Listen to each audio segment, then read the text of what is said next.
Olá, aqui é o Marco Falcone, cervejeiro e sócio da cervejaria Falk Beer, e estamos aqui no 8 Minutos com Marco Falcone.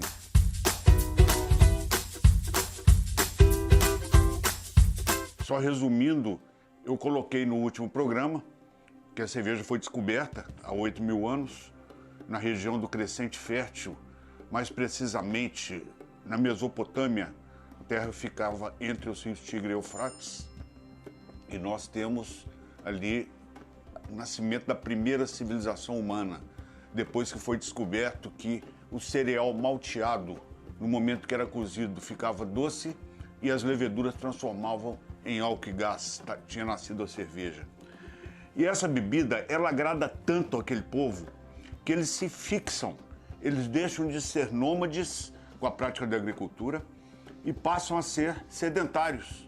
Então eles se fixam criando a primeira civilização conhecida no mundo ocidental, que foi exatamente a civilização suméria. Os sumérios então adotam a cerveja como seu principal valor. Para você ter uma ideia, tinha uma deusa da cerveja, que era Nicase. Nicase tinha uma oração a Nicase, era uma receita de cerveja. Nicase significa mulher que enche a boca, logicamente de cerveja. E a cerveja ganha cunhos de muita preciosidade.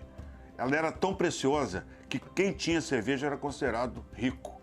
E quem tinha cereais era considerado saudável, porque tinha alimento.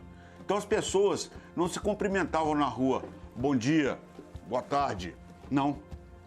O cumprimento era pão e cerveja, que significava saúde e prosperidade. E ela ganha um valor tremendo para as civilizações daquela época. Para se ter uma ideia, atribui-se à escrita a importância da cerveja, porque eles não tinham como registrar o comércio de cerveja.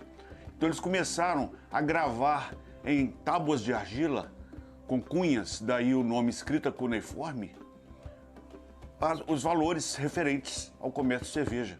Tinha exatamente o hieróglifo atribuído à cerveja, a representação do mestre cervejeiro, tudo isso foi criado junto com a escrita, que se desenvolve a partir dali. Então, é uma importância fantástica, fundamental, e muito interessante que os sumérios, eles, como a cerveja foi criada em jarras, né, em grandes ânforas, grandes, e eles, para beber essa cerveja, naturalmente, ela não recebia nenhum tipo de filtro. Então o malte ele era esmagado, ficava a casca junto com o líquido. Então para beber essa cerveja, eles se utilizavam de canudos de junco, que tinham dentro uma textura muito parecida com a bucha vegetal. Então no momento que eles sugavam esses canudos, essa malha retinha as impurezas e ele bebia sua cerveja. Então se convencionou então se beber a cerveja sempre junto com outros, com os amigos. Então bebiam 4, 5, 6 pessoas conjuntamente.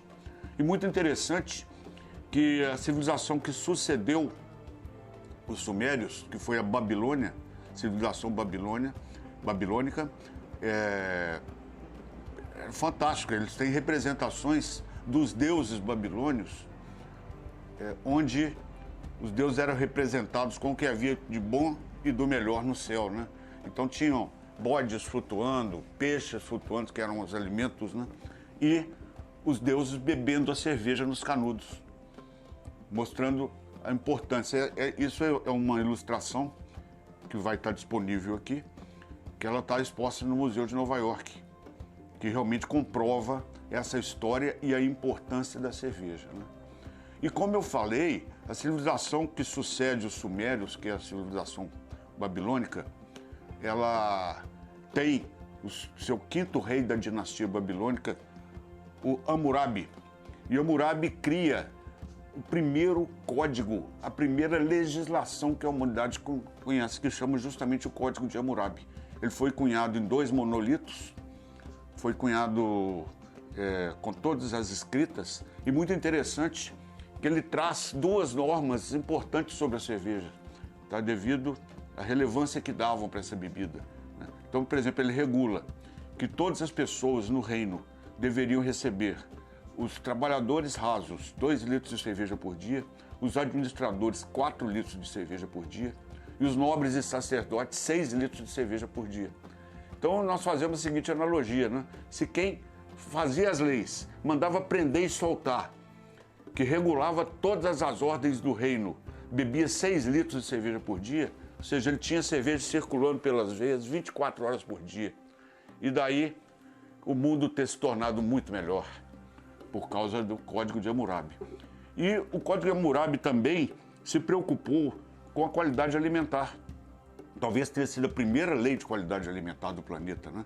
Quando ele estabelece que quem fizesse cerveja ruim, fora dos padrões, seria afogado no seu próprio barril.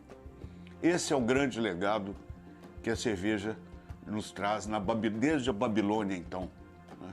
Os babilônios inventaram uma série de coisas, entre elas o relógio de sol, a própria bússola. E aí nós temos uma riqueza muito grande de detalhes históricos que vale a pena conhecer melhor. Né? Depois os babilônios aplicam a cerveja aos egípcios.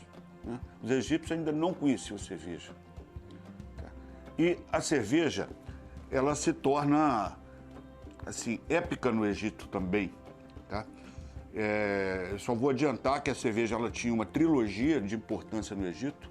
Ela se referia à medicina, à religião e à moeda. Tamanha importância.